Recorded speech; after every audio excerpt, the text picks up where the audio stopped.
இதை அல்லாஹ்வுடைய குர்ஆன் மிக தெளிவாக சொல்கிறது. இதுதான் இணை வைத்தல். துஆ என்பது அல்லாஹ்விடத்தில் கேட்கப்பட வேண்டும், அவுலியாவிடத்தில் கேட்கப்படுகிறது.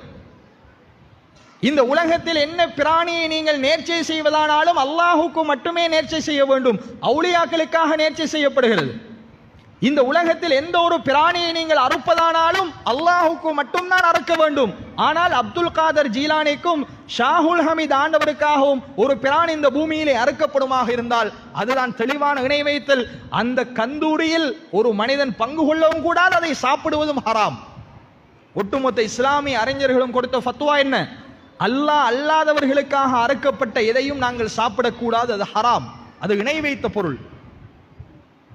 அது இந்த சர்வ சாதாரணமாக நமது சமூகங்களில் முஸ்லிம்களிடத்தில் இந்த இணை வைப்பு குறித்த தெளிவின்மையினால் ஏற்பட்டு ஒவ்வொரு வருடம் இணை வைப்புகளும் கொடியேற்றங்களும் நடப்பதை கண்ணியத்துக்குரிய சகோதரர்களை நாங்கள் பார்க்கிறோம்.